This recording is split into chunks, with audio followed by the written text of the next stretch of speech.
Support for IPR comes from Hands in Harmony, a therapeutic healthcare facility with a splash of spa and a team of holistic healers to help in the quest for health, harmony, and happiness. Cedar Rapids and Mount Vernon. Classes, massage, and more at myhih.com. It's an encore edition of Talk of Iowa from Iowa Public Radio. I'm Charity Nebbe. When The Book Thief was published in 2005, it defied the odds to become an international bestseller, and it will likely endure as a classic piece of literature. No one thought a book about a young German girl growing up in Nazi Germany, narrated by death, would take the world by storm. After that success, it took Australian author Markus Zusak 13 years to bring out his next novel, Bridge of Clay. But many of his readers have not been disappointed. Markus, thank you so much for being here. Thanks, Charity. It's great to be here. I love this city. It's great. It's just a real thrill to have you here. And this book is completely different from The Book Thief, but I also find this one to be similarly difficult to summarize in a way that really gives you any sense of what the book is like.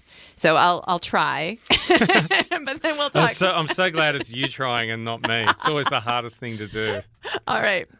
The book is about the Dunbar family, 5 brothers who are left alone together after the loss of their mother. The boys have to figure out a way to bring themselves up, to rebuild their family, to take care of each other, and to deal with grief, loss, and betrayal. One son, Clay, finds a way to make himself and his family whole again by building a bridge, a literal bridge in the Australian outback.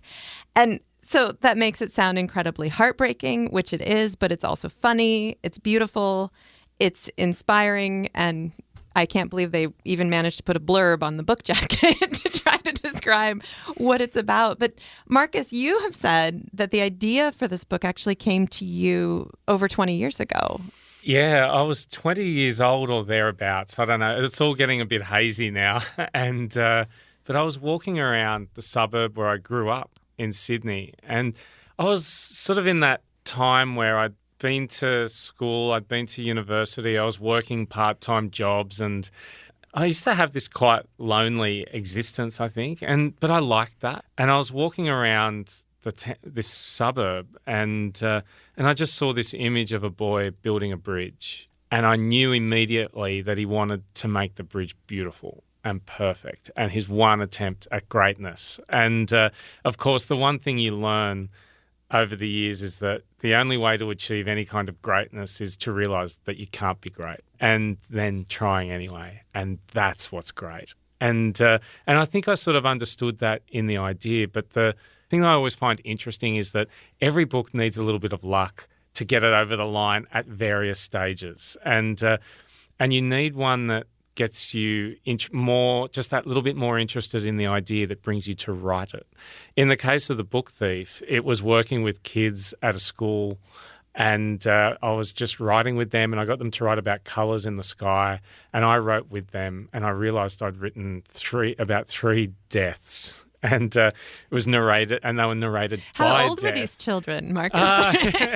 Yeah, they were 16. Okay, 16-ish. all right. Yeah, it was a high school, and I'd written about death, 3 deaths from death's point of view, and I thought very flippantly almost, I might just put that in that idea I'm setting in Nazi Germany. And I also had a 1 page on a really cheap, those cheap foolscap pages, and I had a story about a girl stealing a book in modern day Sydney where I live, and I thought, maybe I'll just put that in that book I'm setting in Nazi Germany. And those 3 ideas were, they were it was like gunpowder. It was what I needed. It's that little explosion to get me to start writing the book. And in this case, it was the simple name of the character that I thought of. And I thought of this boy building a bridge, and his name was always going to be Clayton. And so it was always going to be called Clayton's Bridge. And then at some point I went, no, I think I was going for another walk around the town. Usually I have to say you don't get your best ideas walking around town. You get your best ideas sitting down writing. And but then I thought, no, what about instead of Clayton's Bridge, what about Bridge of Clay? And as soon as I got that title, incidentally, the title, the beginning and the end of a book are usually the 3 first things I think of. And And as soon as I thought of that title, it was almost like within a second, I saw this reel in my head of what that title meant. And it was the dual meaning of clay being a boy's name and the material. And so there was this idea that he would build a bridge, and no matter what it was made of, whether it was wood or stone, I didn't know, but it would be made of him. And there was this idea that he would be moulding his life into that bridge. And there's the idea that clay can be moulded into anything as the material, but it needs fire to set it.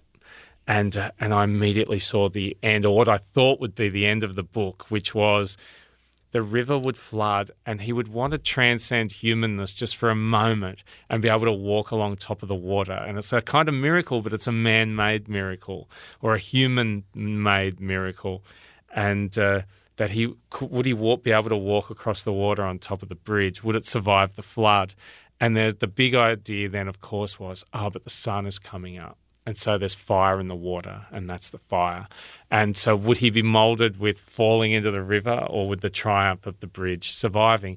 And so it was always about that idea of this kid who wanted to build this beautiful thing. And at that age, I started writing it. I wrote it when I was 22 or 23, and I realised, that's not it. That's not the book yet. And I wasn't published at that age. So I think I was about 22, I'd say. And I wrote it, and I didn't even send it off to try to get published. It just wasn't the right book. And did you have a sense that you weren't ready for this book yet? Absolutely. And it just didn't feel like what I needed it to be. And I actually found that manuscript not that long ago, a couple of months ago, and I had a look at it and I went, this really wasn't ready. And, and you're still trying to work out, as I am now, you're still trying to work out how to be a writer and how to, it's like every book you write is like learning a new language. And back then I realised I still needed time. And it was the idea that I was always afraid of. So every time I would start writing it, I would think, too hard. I'm just going to write that other idea. And it wasn't until there were no more ideas, that's when I said, all right, after The Book Thief, it was time to say, right, let's risk everything now and write Bridge of Clay. Thinking about you trying to be an author in your early 20s with so little of your life behind you, that just seems like an incredible challenge. So when you think about yourself as a writer then, compared to you as a writer now, who were you then? I'm trying to think now. I think I wrote that original version of Bridge of Clay. It might have even been, I think it was the book I tried to write before my first published book. And I was trying to write, prior to that, I was trying to write these really big ideas and these big sort of, not sweeping, but I think from going to university and I did an arts degree and my majors were English and history. And I was just trying to write these very meaningful, almost half political sort of historic sort of things. And then I think I tried to write Bridge of Clay. That didn't work either. So I'd now written quite a few manuscripts. I'd written 3 or 4 manuscripts. And then I went to the dentist, and it's funny where the breakthroughs come from. And I didn't have a checkbook. I didn't have a credit card. I paid cash at the dentist. And, and of course, because it had been 4 years, I got a few fillings. And I remember it was a pretty horrific experience where I got the needle to sort of numb before getting a filling. And the whole room was just spinning. And I was just lying there, I was sweating. And it's never happened before. It had never happened before. It's never happened since. And either way, I don't know what happened, but I was then walking around. I did a lot of walking, and I remember walking up Anzac Oval, which was this big field in the town where I grew up, and I played a lot of rugby games there. We usually lost, and it was a sort of uphill field, a really strange field. I was walking up that field and I had this idea. All right, and I'm going to have you save that for after the break. You're listening to an archive edition of Talk of Iowa from Iowa Public Radio. Support for IPR comes from Hands in Harmony, a therapeutic healthcare facility with a splash of spa and a team of holistic healers to help in the quest for health, harmony, and happiness. Cedar Rapids and Mount Vernon. Classes, massage, and more at myhih.com. At a time when information continues to come at us faster and faster, sometimes you need to hit pause and rewind. NPR's Throughline takes you back in time to the source of the news stories filling your feed. Find NPR's Throughline wherever you get your podcasts. You're listening to an encore edition of Talk of Iowa from Iowa Public Radio. I'm Charity Nebbe. My guest this hour is author Markus Zusak. He is best known as the author of The Book Thief, which was published in 2005. His latest novel is Bridge of Clay. It came out about a year ago, and he's in Iowa City today. He'll be speaking at the Iowa City Public Library tonight at 7 p.m. And we have been talking about how this book about the Dunbar family, 5 brothers who are left alone after the loss of their mother. They come up with a way to build a life together, to raise each other, take care of each other, and sometimes not take care of each other. And one of the sons, Clay, finds a way to make himself whole and to make his family whole by building a bridge, a literal bridge. Although obviously we have a few metaphorical bridges here as well. And Markus Zusak says this is an idea that first came to him in his early 20s and then came around again. And we were just talking before the break about how you had an inspirational breakthrough at the dentist after years of not going to the dentist. So we were just leading up to that epiphany. Tell me what happened. Yeah, well, it ended up becoming my first published book, The Underdog. And I was walking through town. I was walking up this old field where I'd spent so much of my time growing up. And I thought, okay, just stop trying to write all these serious things. And I thought, just write about, I just had this idea about 2 brothers trying to rob the local dentist. And that became the first line of my published writing career was, we were watching telly when we decided to rob the dentist. And it just became this hapless story of 2 brothers who try to go and rob the dentist with a baseball bat and a cricket bat. And of course, there's this really beautiful dental nurse or assistant at the counter, and they're standing there and then they freeze. And instead of robbing the place, they end up booking in for checkups. And that became how I started. And I remember writing the letter that accompanied the manuscript. And, I didn't know anyone in publishing. I didn't know anything to do. I didn't even know writers' festivals existed. I knew nothing. But I knew I wanted to be a writer. And so I actually, in my letter, I said, I don't think you should publish this book. And, of course, that's the book that got published. It's always the way it works. Would you read a little bit of Bridge of Clay for us? Sure. I think what I'll do is I'll talk a little bit about when Clay was born. Okay. And this is right in the middle of the book where we go back into the Dunbar family before their mum has died. Yeah, this is not a straight narrative. Bridge of Clay takes us in many different directions. Yeah, and there are beginnings everywhere. And so this is where we see the Dunbar family as they were before things kind of fell apart. And so this is basically the birth of Clay as the 4th Dunbar boy. Once in the tide of Dunbar past, there were 5 brothers, but the 4th of us was the best of us, and a boy of many traits. How did Clay become Clay, anyway? In the beginning there was all of us, each our own small part to tell the whole, and our father had helped every birth. He was first to be handed to hold us. As Penelope liked to tell it, he'd be standing there, acutely aware, and he'd cry at the bedside, beaming. He never flinched at the slop or the burnt-looking bits as the room began to spin. For Penelope, that was everything. When it was over, she'd succumb to dizziness. Her heartbeat leapt in her lips. It was funny, they liked to tell us, how when we were born, we all had something they loved. Me, it was my feet. The newborn, crinkly feet. Rory, it was his punched-up nose when he first came out, and the noises he made in his sleep.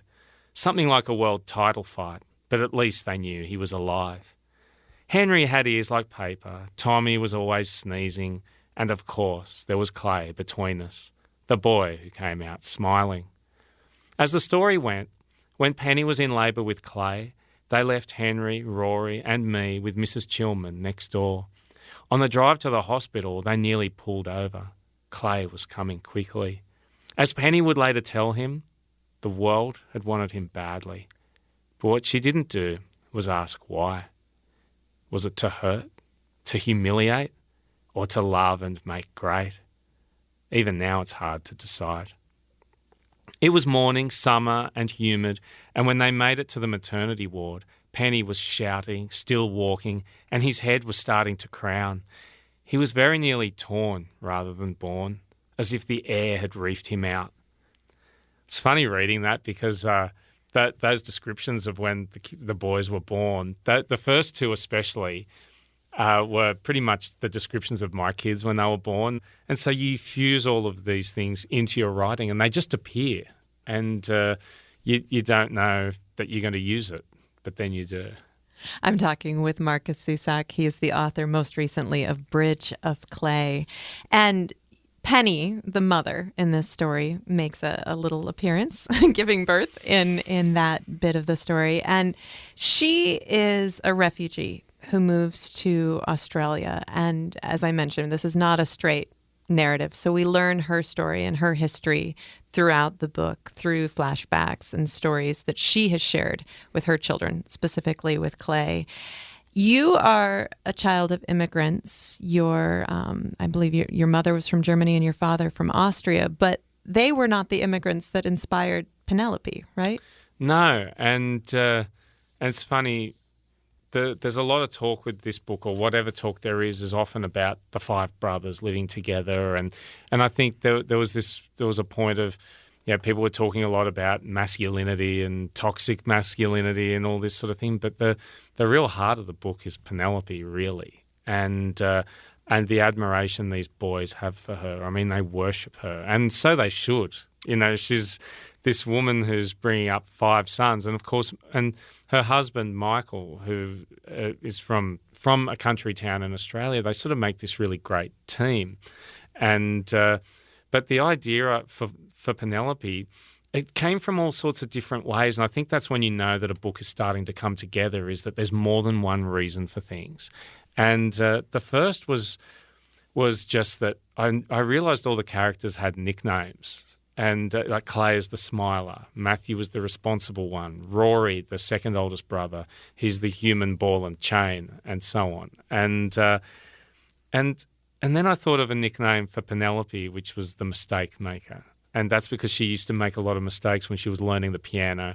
And I immediately saw that being in Eastern Europe. And that was because my wife, she came to Australia when she was 6 years old from Poland. Her parents came from communist Europe. And it's just, again, it's always the little things. And I don't go to people and say, right, can you tell me your story? Because I don't think you get people's real story from that. I just kind of, and it's not even that I listen hugely intently or anything like that, but I know it when I hear it. And so they used to tell me, so my parents-in-law would tell me about how when they first came to Australia, just what the brutality of the sun was like. And that gave me the line that the sun was like some sort of barbarian, a Viking in the sky. And I kind of like, as soon as I hear a sentence like that, I'm attracted to it. And so, but one of the things that they told me about was how they'd never seen a cockroach before. And then they got to Sydney, and I'm not saying Sydney's overrun with cockroaches, but there are a few cockroaches there. And so, and she, so my mother-in-law, she said, oh God, I saw these cockroaches. And she said, and so the first thing we bought in Australia was a pair of flip-flops for the weather and a can of Baygon fly spray. And so these, and then, so you'd have that, but on the flip side, like I would say to her, what was it like those first 6 months or so? She said, I cried every day, because it was so, and there's this. It's so isolating and so different. Yeah, and also just this idea then that, and the worst part is that then everybody back from where you came from thinks you're rich, Right. and thinks you're in paradise and you're having a great time. And you've arrived in this place where you have trouble communicating with people. You don't know anything about anything. And you're basically starting your life from square one all over again. And it was just the idea again, and that fused together with this idea of nicknames, and that gave me and you sort of think, well, how does that come together? But it was then the idea of her making this big journey from Europe to Australia, and then I had this idea that that there were these two books that were really important to her as a kid because her dad read from the Iliad and the Odyssey to her. And so this idea of like big journeys and characters who are larger than life, and I think gave me the idea that this was a sort of suburban epic in a way, and that we all think we have these dull lives, but we all have people die on us. We all fall in love. We all have big arguments in the kitchen sometimes. And so our lives are actually bigger than we think they are. And then that's what I realized the book was really about.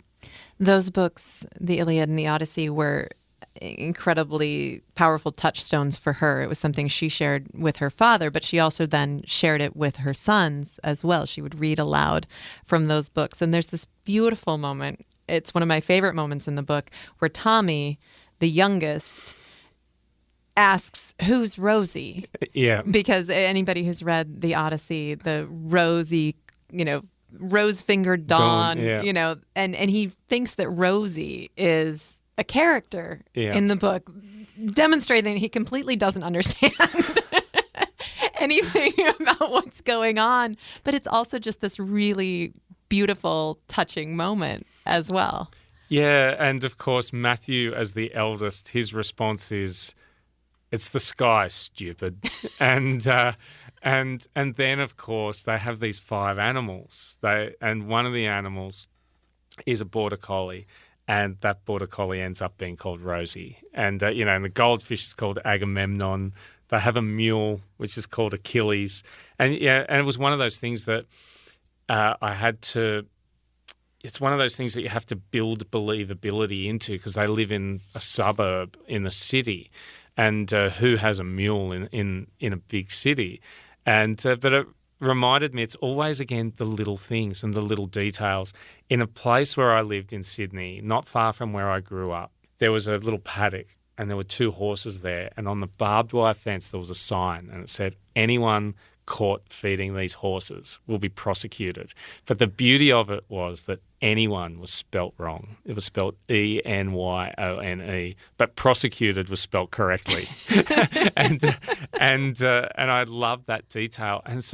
And I used that in the book to just slowly build up this idea that, of course, these 5 brothers living on their own with no real rules, and they're devastated at what their lives have become because they've been their mum is gone, their dad has abandoned them, and for a reason that we can't quite understand. But Clay is the only one who knows, and so of course they would get a mule if they had the chance. And when you're living in a racing sort of quarter, a horse racing district, these are the sort of things that will happen. So I love the idea that it's the chaos in our lives that gives us our best stories.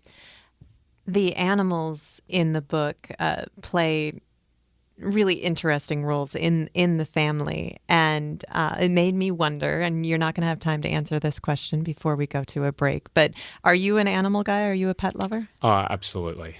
And I can expand on that later. Well, you can tell me now. What kind of pets do you have? Well, we always used to joke, we've got 2 kids, 2 cats and 2 dogs, and the kids are the easiest.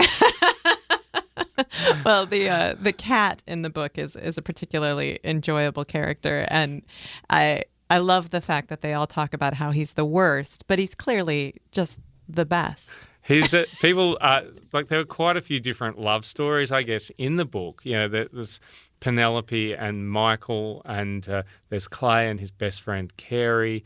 But some people say to me, you know what the real love story of this book? It's Rory and the cat Hector, their relationship.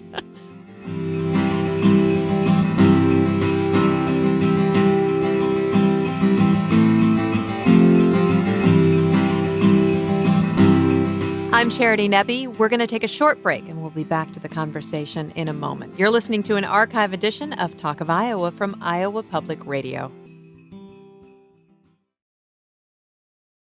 At a time when information continues to come at us faster and faster, sometimes you need to hit pause and rewind. NPR's Throughline takes you back in time to the source of the news stories filling your feed. Find NPR's Throughline wherever you get your podcasts. This is an archive edition of Talk of Iowa from Iowa Public Radio. I'm Charity Nebbe.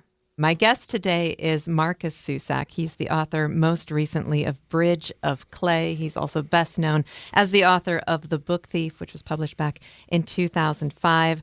Bridge of Clay is about the Dunbar family, 5 brothers who are left alone together after the loss of their mother. All of them are characters and living together in a kind of chaos. Markus Zusak is in Iowa City today. He'll be at the Iowa City Public Library tonight at 7 p.m. And just before the break, we were talking about the animals in this story. So after these boys lose their mother and find themselves left on their own, the animals start to make their way into the family, mostly through the youngest son, Tommy, or at least to try to give Tommy comfort, and he's passionate about animals. But one of the things that I really loved about the book is these boys, these men, have a really hard time expressing their emotions. They've all been through so much. They don't necessarily understand their feelings. They have a hard time communicating with each other about their feelings. But the animals give them a way to love and to be loved and to express their emotions in some really powerful ways. And you were saying just before the break that some people have said that the true love story is between Rory and Hector, the cat. And of course, Rory does nothing but complain about the cat, but clearly they adore each other. Yeah, and there are times, this is the first time I've really read through a book with like colleagues and people I work with, and I think it's telling that Rory is the one. There are a few moments. Rory to me is one of my favorite of the brothers. Although it wavers all the time, but he's the one who picks up Rosie the dog as well, and for the last time, and says, I thought she was, as they take her to the vet. And he says, I think she was waiting for Clay to come home. And he's the one who, it's when Rory breaks, and he breaks a couple of times in the book. That they're always really important moments. I mean, one is during, an epic Monopoly struggle in the kitchen where they're all sitting around sweating like merchants and swindlers, and it's when their mum. It's a scene when their mum is dying, and she calls out from the living room to the kitchen, and it's a moment where he does just fall apart for a moment, and I think in a way that's what the book is a little bit about. Is that it's about those moments where we do fall apart, and sometimes you put yourself together, but sometimes you need someone else to help with that, and that's what the 5 brothers are trying to do throughout the novel. We were talking a few minutes ago about how Penelope is going on this epic journey through life, and she loves the books, the Iliad and the Odyssey, and you went on an epic journey to bring this book to the world, 13 years. Mm-hmm. The Book Thief was such an incredible success, and so different from the books that came before it. You have said in interviews that before The Book Thief, you were content to write books that meant something to you, and then writing The Book Thief meant everything. And so the book that came next also had to mean everything to you. That's an incredible challenge to take on. Yes. I remember saying, now I only want to write books that mean everything to me. And it's not that I was content. I mean, I think I didn't think about it like that at the time. Like, this book really means something to me. And now I think I had to write a book that meant everything to me to understand the difference. Yeah. And I think now, having written another book that means everything to me and more, it might be time to go back and write a book that just means something. Sounds slightly easier. It does, and I think then you're not putting that kind of pressure on yourself. it's like the idea of making a book perfect. It's never going to be perfect anyway. Let's start with that. But it only has to be as perfect as it can be once, and that's when it goes to the printer. Up till then, you shouldn't be worried so much, and that was what I had to remind myself. The book is 519 pages, at least the paperback version, and in reading interviews where you talked about the processes that you went through over this 13 years, where you wrote the book from every boy's perspective at different times, you had a hard time settling on the narrator in the book. Every change that you made had to change everything else. Tell me about the depths of despair in that time. I mean, it must have been so overwhelming.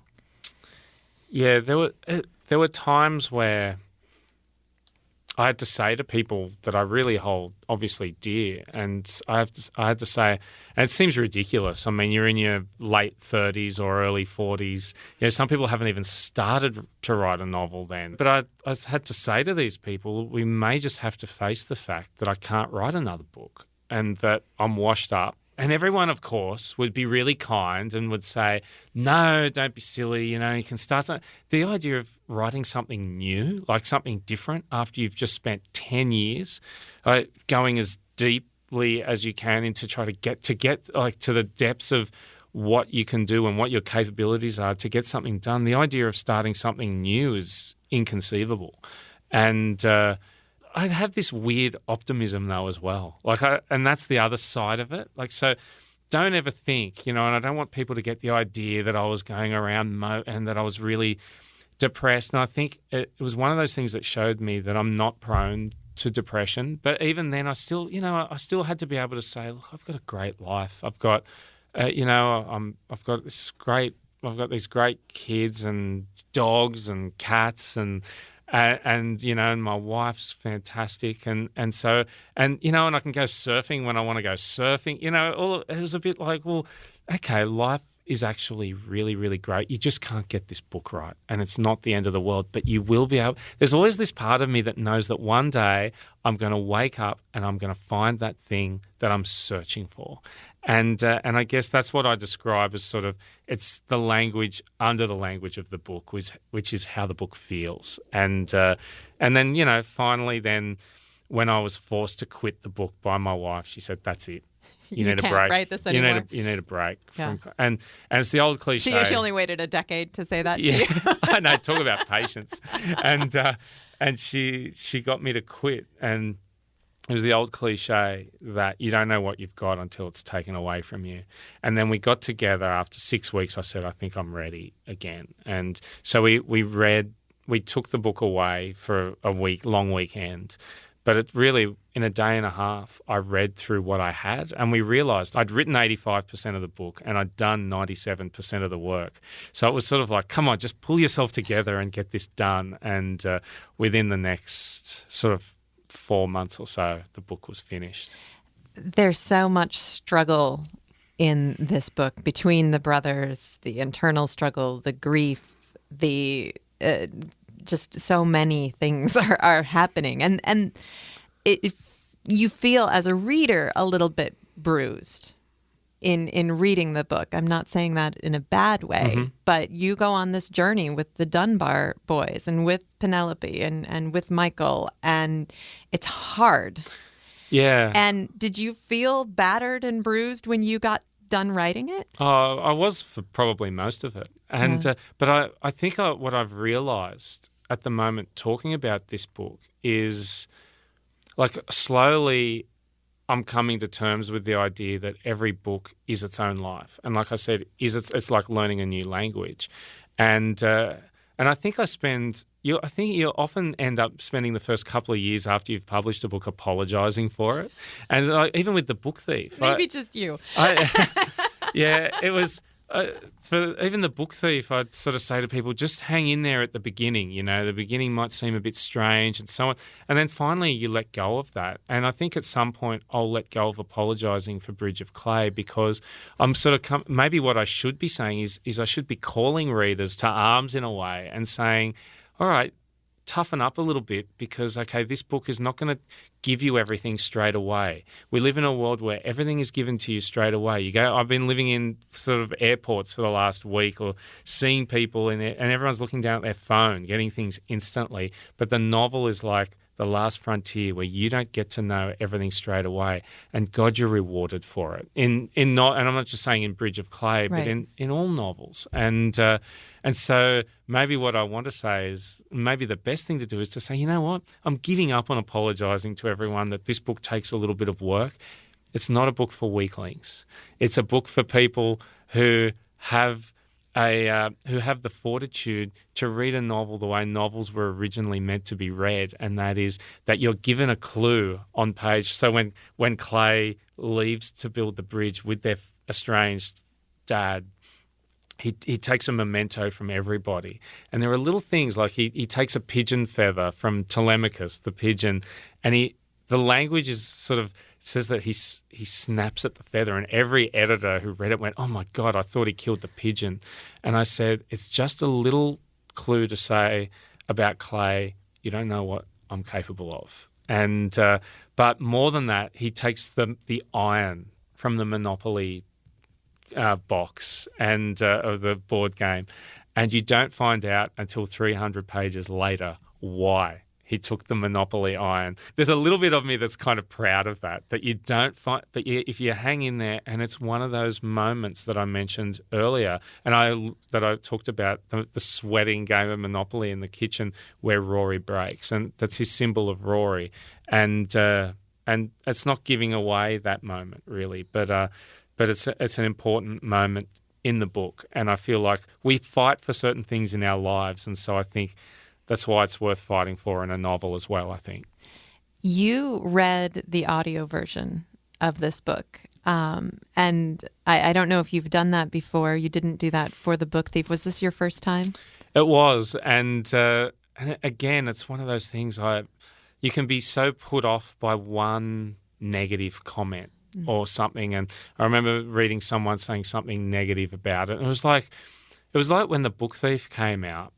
Someone wrote the most damning review on some internet site, and it was someone bagging the previous book to The Book Thief, saying, "I can't believe the genius who wrote The Book Thief wrote this pile of rubbish."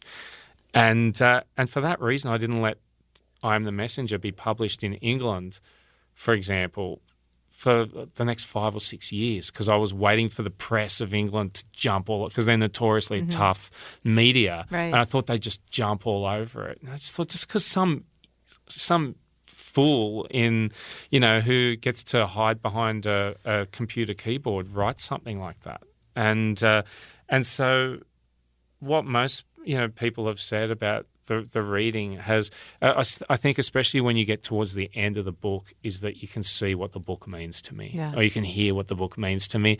And I remember it makes it feel so personal because, of course, you are, in my head, you are the voice of Matthew Dunbar, and so I am having a little bit of a hard time separating that talking to you now, but it does make it feel like this may be your most personal novel. Does it feel that way? I think definitely, because I mean we tried at one point, when I read the last part of the book, and it was really the fascinating thing doing the audio was a couple of things. One was I realised how much I actually love working with other people. Most of the times I had to do a retake was because of two things. One was my stomach rumbling, and it came up because the microphone's so sensitive. Right. And the other thing was that whatever mistakes I made reading the text was mainly because I would read it how it had always been. And if I, as opposed to say one last little edit that was made towards the end, like whether it was taking a word like the it was that out, deeply embedded